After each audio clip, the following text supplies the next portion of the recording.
Good morning. I'm Cheryl Casoni. I'm in for Maria Bartiromo. It is Friday. It is August 29th. We've got some breaking news at 8 a.m. Eastern Time.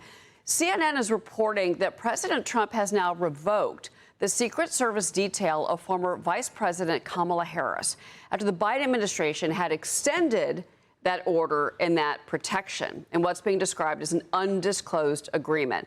Now, while all former presidents receive lifetime Secret Service protection, federal law allows it for 6 months for vice presidents. But that protection was reportedly extended for another year in an order that was signed by Joe Biden before he left office. But now it looks like this will be effective reportedly September 1st.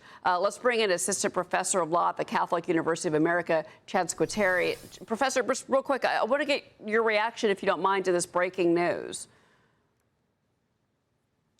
Yeah, so the news is obviously breaking for me as well this morning. My understanding is that the federal statute permits former vice presidents to have protection for up to 6 months. And then there was some sort of secret or undisclosed presidential order that extended that. So the Secret Service is, of course, controlled by the head of the executive branch, the President of the United States. So it's obviously important that our federal officials remain safe. But this seems to be kind of an odd situation where there was some sort of secret or undisclosed extension that went beyond the federal statute. Okay, well, our Fox News teams are working right now to get more details on this. But thank you for responding to that breaking news. We did want to bring that to our viewers. Meanwhile, there is this today. Ousted Fed Governor Lisa Cook has another issue to contend with this morning. Federal Housing Director Bill Pulte filed a second criminal referral alleging a third case of mortgage fraud against her. So Pulte made this post last night. He starts off with saying, 3 strikes and you're out. He's alleging that she received a 15-year mortgage on a condo in Cambridge, Massachusetts, took it out back in April of 2021, listing that as a second home. All of this is after Cook sued President Trump and the Fed Board of Governors over her firing. She's claiming the president has no authority to remove her. Her lawyers are hammering the president's decision in the lawsuit. On one page, the lawyers write the president's actions violate Governor Cook's Fifth Amendment due process rights and her statutory right to notice and a hearing under the Federal Reserve Act, Chad. So you're a constitutional law professor, and just want to add in the detail about the Cambridge place, the condo, and that it's reportedly being rented out. So is it a rental property or is it a second home? You know, those are different things. I just want to clarify for you. But does the president's actions violate Governor Cook's Fifth Amendment due process rights? No, I really don't think it does at all. And I think that actually that sort of argument, there is some case law to make it colorable, but I think it extends from a profound misunderstanding of our constitutional structure. Working for the American people is a privilege. It's not a property interest. And I'll say that in general, the executive power is vested in one person, the President of the United States.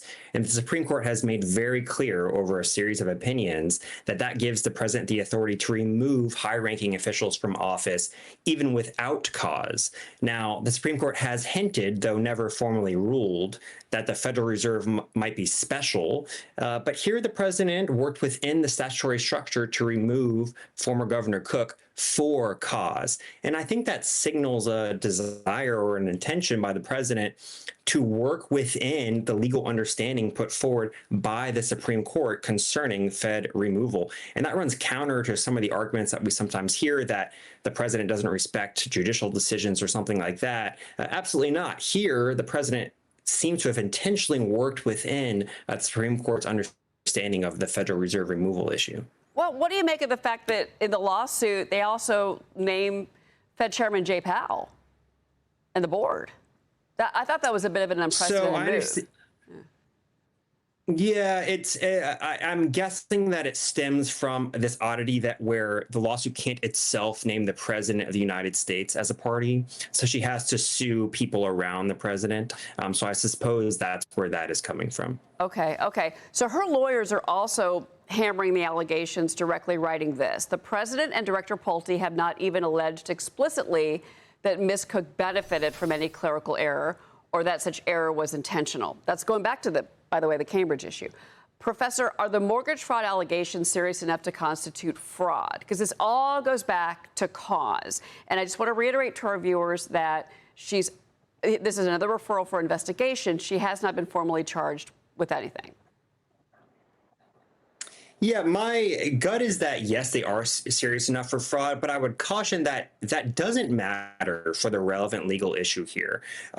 For the president to determine that someone is unfit for office, the president doesn't need to have that person commit a crime, doesn't need to have that person be convicted of a crime. The president is simply making a hiring and firing decision and could say, look, this information in front of me suggests to me that you're unfit for office, regardless if it's a crime or not. It's still inappropriate for you to remain in office. So I think it's important to not get too hung up on whether this constitutes actual fraud or not. The president, as a hiring and firing decision, can just say, regardless, this is inappropriate for you to be in charge of the Federal Reserve. Interesting that you say that, because when I was looking at, and this is why you're here, because I'm not a lawyer, looking at that under the law, that it had to be, like, I think it was severe misconduct. Like, there wasn't just cause. There were other caveats to that. But you're saying that the cause is cause, and this is the president's discretion.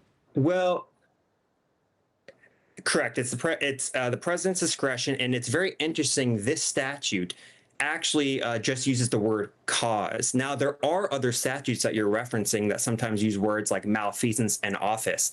This statute is broader. It's not limited to actions that occurred in office. It simply says cause.